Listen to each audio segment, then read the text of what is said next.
നമ്മുടെ ഇടയിൽ സമ്പന്നത ഇഷ്ടപ്പെടാത്തവർ വളരെ കുറവാണ്. ഈ ചെറു സന്ദേശം ദൈവം നമ്മിൽ ആഗ്രഹിക്കുന്ന സമ്പന്നത ഇഷ്ടപ്പെടുന്നവർക്ക് വേണ്ടിയുള്ളതാണ്. ഭൗതികമായ സമ്പന്നതയും ആത്മീകമായ സമ്പന്നതയെക്കുറിച്ചും വിശുദ്ധ വേദപുസ്തകം വളരെ വ്യക്തമായി പ്രതിപാദിക്കുന്നുണ്ട്. ഭൗതിക സമ്പന്നതയെക്കുറിച്ച് വേദപുസ്തകത്തിൽ പല ഇടങ്ങളിലും പറയുന്നുണ്ട് എങ്കിലും ഒന്ന് രണ്ട് ഭാഗങ്ങളിലൂടെ ഞാൻ നിങ്ങളുടെ ശ്രദ്ധയെ കൊണ്ടുപോകുകയാണ്. യഥാർത്ഥത്തിൽ നാം അനുഗ്രഹിക്കപ്പെടണമെന്ന് ദൈവം ആഗ്രഹിക്കുന്നു എന്ന് നാം മനസ്സിലാക്കുമ്പോൾ മാത്രമേ നമ്മുടെ ഉള്ളിൽ ദൈവിക അനുഗ്രഹത്തിനു വേണ്ടിയുള്ള ദാഹം കടന്നു വരികയുള്ളൂ. സാമ്പത്തികമായ നന്മ എന്നത് ദൈവിക അനുഗ്രഹങ്ങളിലെ ഏറ്റവും ചെറിയ ഒരു ഘടകമാണ്. ആത്മീക അനുഗ്രഹമാണ് ഏറ്റവും വലുത് എങ്കിലും ഭൗതിക അനുഗ്രഹം ദൈവം ആഗ്രഹിക്കുന്നുവെന്ന് നാം തിരിച്ചറിയുകയും നാം മനസ്സിലാക്കുകയും ചെയ്യേണ്ടത് ആവശ്യമാണ്. ഭൗതികമായി നാം അനുഗ്രഹിക്കപ്പെടുവാൻ എന്ത് ചെയ്യണമെന്ന് ദൈവം നമ്മോട് സംസാരിക്കുന്നുണ്ട്. ആവർത്തന പുസ്തകം 28-ാം അധ്യായം 2-ാം വാക്യത്തിൽ ഇങ്ങനെ കാണുവാൻ കഴിയും: നിന്റെ ദൈവമായ യഹോവയുടെ വാക്ക് കേട്ട് അനുസരിച്ചാൽ ഈ അനുഗ്രഹങ്ങളെല്ലാം നിനക്ക് സിദ്ധിക്കും. പട്ടണത്തിൽ നീ അനുഗ്രഹിക്കപ്പെടും, വയലിൽ നീ അനുഗ്രഹിക്കപ്പെടും എന്ന് തുടങ്ങി അക്കമിട്ട് പറയുന്ന അനുഗ്രഹങ്ങളെ കുറിച്ച് നമുക്ക് അവിടെ കാണുവാൻ കഴിയും. ഇതിന് നാം ചെയ്യേണ്ടുന്നത് ദൈവത്തിന്റെ വാക്ക് കേട്ട് അനുസരിക്കണം. ദൈവം പറയുന്ന കൽപ്പനകൾ അനുസരിക്കുവാൻ തയ്യാറാകുമ്പോൾ, അത് പ്രമാണിച്ച് ജീവിപ്പാൻ തയ്യാറാകുമ്പോൾ ദൈവിക ബ്ലെസ്സിങ്സ് നമ്മെ ഫോളോ ചെയ്യുമെന്ന് നമുക്കിവിടെ കാണുവാൻ കഴിയും. മത്തായി എഴുതിയ സുവിശേഷം 6-ാം അധ്യായം 33-ാമത്തെ വാക്യത്തിൽ നമുക്കിങ്ങനെ കാണുവാൻ കഴിയും: മുമ്പേ അവന്റെ രാജ്യവും നീതിയും അന്വേഷിപ്പീൻ, അതോടുകൂടെ ഇതൊക്കെയും നിങ്ങൾക്ക് ലഭിക്കും. എന്ത് തിന്നും, എന്ത് കുടിക്കും, എന്ത് ഉടുക്കുമെന്ന് നിങ്ങൾ വിചാരപ്പെടേണ്ട. നിങ്ങൾക്ക് വേണ്ടി കരുതുന്ന ഒരു ദൈവമുണ്ട്. നാം ചെയ്യേണ്ടത് ദൈവത്തിന്റെ ഹിതം നാം അന്വേഷിക്കണം, ദൈവിക കൽപ്പനകളിൽ നാം മുന്നേറണം, ദൈവരാജ്യത്തിനു വേണ്ടി നാം നിൽക്കണം. അങ്ങനെയെങ്കിൽ നാം ദൈവത്തിന്റെ പ്രൊവിഷൻ കാണുമെന്ന് ദൈവം നമ്മെ ഓർമ്മിപ്പിക്കുന്ന അതിമനോഹരമായ ഒരു ഭാഗം നമുക്ക് അവിടെ കാണുവാൻ കഴിയും. ഇതിൽ നിന്നെല്ലാം ദൈവം നമ്മോട് സംസാരിക്കുന്നത്, ദൈവിക കൽപ്പനകൾ അനുസരിക്കുവാൻ തയ്യാറാണെങ്കിൽ, ദൈവിക പദ്ധതികളിൽ മുന്നേറുവാൻ നാം തയ്യാറാണെങ്കിൽ, ദൈവരാജ്യത്തിനു വേണ്ടി ചുവടുകൾ വെക്കുവാൻ നാം തയ്യാറാണെങ്കിൽ തീർച്ചയായും ഭൗതിക നന്മകൾ നമ്മെ പിന്തുടരും. നാം അതിന്റെ പുറകെ പോകേണ്ടതില്ല എന്ന് ദൈവവചനം നമ്മെ ഓർമ്മിപ്പിക്കുകയാണ്. നാം ഈ ഭൂമിയിൽ അനുഗ്രഹിക്കപ്പെടുവാൻ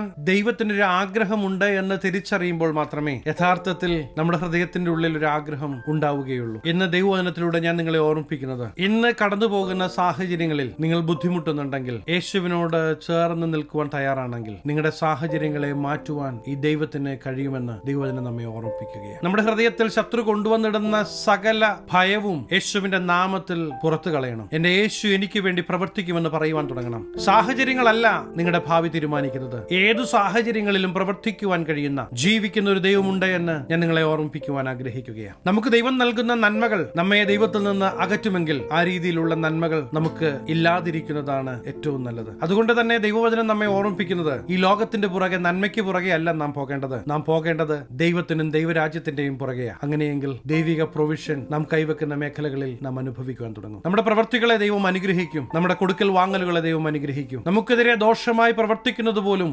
നന്മയ്ക്കാക്കി കൂടി വ്യാപരിക്കുവാൻ ഈ ദൈവത്തിന് കഴിയുമെന്ന് നാം മറന്നു പോകരുത്. പ്രിയ ദൈവത്തിലെ, നമ്മുടെ ജീവിത മേഖലകളിലെല്ലാം ഈ ദൈവം കൂടെയുണ്ട്. കരം പിടിച്ചു വഴി നടത്തുവാൻ ഈ ദൈവം മതിയായവനാണ് എന്ന് നാം മറന്നു പോകില്ല. അതെ, ഒരു നിന്ദാപാത്രമാകുവാനല്ല ദൈവം നിങ്ങളെ കണ്ടിരിക്കുന്നത്. നിങ്ങളായിരിക്കുന്ന സാഹചര്യങ്ങളിൽ ദൈവിക നന്മകൾ നിങ്ങൾ അനുഭവിക്കണമെന്ന് യഥാർത്ഥമായി ദൈവം നിങ്ങളെ കുറിച്ച് ആഗ്രഹിക്കുകയാണ്. ഭൗതിക നന്മയെക്കുറിച്ച് ഞാൻ പറഞ്ഞു. എന്നാൽ അതിനേക്കാൾ ഒരുപടി മുകളിൽ നിൽക്കുന്ന ആത്മീക നന്മകൾ നാം അനുഭവിക്കണമെന്ന് ദൈവം ആഗ്രഹിക്കുകയാണ്. പൗലോസ് ലേഖനങ്ങൾ എഴുതുമ്പോൾ ആത്മീക നന്മകൾ, കൃപാവരങ്ങൾ, അത് നാം കൈകാര്യം ചെയ്യേണ്ടതിന്റെ ആവശ്യകതയും ഇമ്പോർട്ടൻസും ലേഖനങ്ങളിലെല്ലാം നമുക്ക് കാണുവാൻ കഴിയും. 1 കൊരിന്ത്യർക്ക് എഴുതിയ ലേഖനം 1-ാം അധ്യായം 6-7 വാക്യങ്ങൾ നമുക്ക് ഇപ്രകാരം കാണുവാൻ കഴിയും: അവനിൽ നിങ്ങൾ സകലത്തിലും, വിശേഷാൽ സകല വചനത്തിലും, സകല പരിജ്ഞാനത്തിലും സമ്പന്നരായി തീർന്നു. ഇങ്ങനെ നിങ്ങൾ ഒരു കൃപാവരത്തിലും കുറവില്ലാത്തവരായി നമ്മുടെ കർത്താവായ യേശു ക്രിസ്തുവിന്റെ പ്രത്യക്ഷത കാത്തിരിക്കുന്നു. പ്രിയദൈവത്തിലെ, ഈ ഭൂമിയിൽ എന്തൊക്കെ നേടിയാലും ഒന്നുമില്ല എന്ന് നാം തിരിച്ചറിഞ്ഞ് നമുക്ക് വേണ്ടിയതെല്ലാം പ്രൊവൈഡ് ചെയ്യുവാൻ ഈ ദൈവം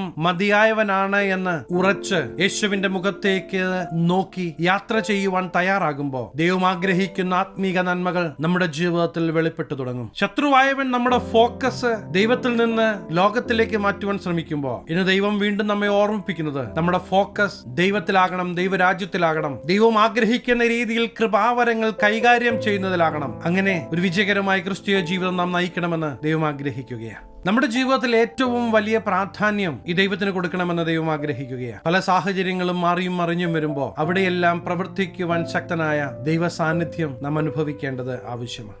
ദൈവിക കാര്യത്തിൽ നാം സമ്പന്നരാകണമെന്ന് ദൈവം ആഗ്രഹിക്കുകയാണ്. നമ്മുടെ ശരീരത്തിന് വേണ്ടിയ ആഹാരം നാം നൽകുന്നത് പോലെ തന്നെ, അല്ലെങ്കിൽ അതിനേക്കാൾ ഒരുപടി മുകളിലാണ് നമ്മുടെ ആത്മീക മനുഷ്യന് ആഹാരം നൽകുക എന്നത്. ആത്മാവിന്റെ ഉടയവനായ ദൈവത്തോട് നാം കണക്റ്റായി നിൽക്കുമ്പോൾ, ദൈവിക വചനത്തിലൂടെ ദൈവം നമ്മോട് സംസാരിക്കാൻ തുടങ്ങുമ്പോൾ, ദൈവദാസന്മാരിലൂടെ പ്രവാചകന്മാരിലൂടെ സമയാസമയങ്ങളിൽ ദൈവം നമ്മെ കാര്യങ്ങൾ ഓർമ്മിപ്പിക്കുമ്പോൾ, ദൈവശബ്ദത്തിന് മുമ്പാകെ ഏൽപ്പിച്ചു കൊടുക്കുവാൻ, സമർപ്പിക്കുവാൻ നാം തയ്യാറാകുന്നെങ്കിൽ മാത്രമേ ദൈവിക നന്മകൾ നമുക്ക് പ്രാപിക്കുവാൻ കഴിയുകയുള്ളൂ. നാം മനുഷ്യരായതുകൊണ്ട് തന്നെ പല സമയങ്ങളിലും പല കാര്യങ്ങളിലും നമുക്ക് കറക്ഷൻ ആവശ്യമാണ്. നമ്മുടെ തെറ്റുകൾ തിരുത്തപ്പെടുവാൻ നാം ദൈവത്തിന്റെ മുമ്പാകെ ഏൽപ്പിച്ചു കൊടുക്കുമ്പോൾ മാത്രമേ ദൈവം അത് ചെയ്യുകയുള്ളൂ. എല്ലായ്പ്പോഴും തീരുമാനങ്ങൾ നമ്മുടേതാ. ഞാൻ ചെയ്യുന്നതെല്ലാം ശരിയെന്ന് പറഞ്ഞ് മുന്നോട്ടു പോകുന്നതിന് പകരം, ദൈവമേ എന്റെ ശരി തെറ്റുകൾ അങ്ങ് പറഞ്ഞു തരണമേ, ദൈവഹിതമല്ലാത്ത കാര്യങ്ങളിൽ നിന്ന് അകന്നു നിൽക്കുവാൻ ദൈവമേ എന്നെ സഹായിക്കണമേ എന്ന് പറയുമ്പോൾ ദൈവം അത് ചെയ്യും. മാത്രമല്ല, സ്വർഗം സന്തോഷിക്കുകയാണ്. നാം സ്വർഗീയ പിതാവിന്റെ മകനായി മകളായി ജനിച്ചു എന്നത് സത്യമാണ്. എന്നാൽ ഈ സ്വർഗീയ പിതാവിനോട് ഒരു ബന്ധവുമില്ലാത്ത രീതിയിലുള്ള ജീവിതമാണ് നാം നയിക്കുന്നത് എങ്കിൽ ആത്മീകമായ ഭൗതികമായ സമ്പന്നതയ്ക്ക് പകരം തികച്ചും നമ്മുടെ ജീവിതത്തിൽ ഒരു ദാരിദ്ര്യം നമുക്ക് അനുഭവിച്ചേക്കാം. പല കാര്യങ്ങളും ചെയ്തിട്ടും ഒന്നും വിജയകരമായി തീരുന്നില്ല എങ്കിൽ, എല്ലായിടത്തും പരാജയം അനുഭവിക്കുന്നെങ്കിൽ, പ്രിയദൈവത്തിലെ ഞാൻ നിങ്ങളെ ഓർമ്മിപ്പിക്കാൻ ആഗ്രഹിക്കുന്നത്, ഈ ദൈവസന്നിധിയിലേക്കൊന്ന് തിരിച്ചു വരണം. എവിടെയാണ് തെറ്റിയത് എന്ന് ഈ ദൈവത്തോട് ചോദിക്കണം. നാം കറക്റ്റ് ചെയ്യേണ്ട മേഖലകളിൽ നമ്മെ കറക്റ്റ് ചെയ്യുവാൻ ദൈവത്തിന്റെ മുമ്പാകെ, ദൈവവചനത്തിന് മുമ്പാകെ നാം ഏൽപ്പിച്ചു കൊടുക്കേണ്ടത് ആവശ്യമാണ്. ഇപ്രകാരം ദൈവശബ്ദം കേട്ട് നാം മുന്നേറുവാൻ തയ്യാറാണെങ്കിൽ തീർച്ചയായും നിങ്ങളായിരിക്കുന്ന ദേശത്ത് ഒരു അനുഗ്രഹമാകും. നിങ്ങളിലൂടെ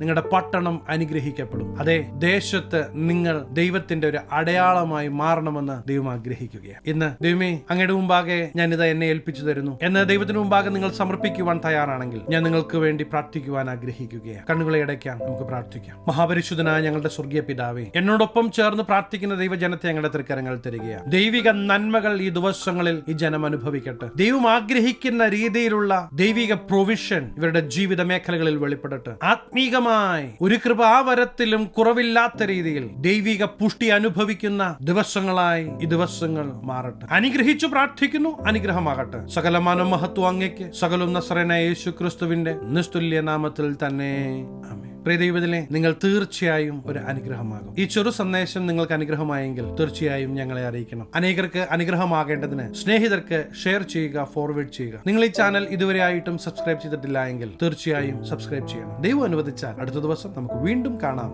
സ്റ്റേ ബ്ലെസ്ഡ്.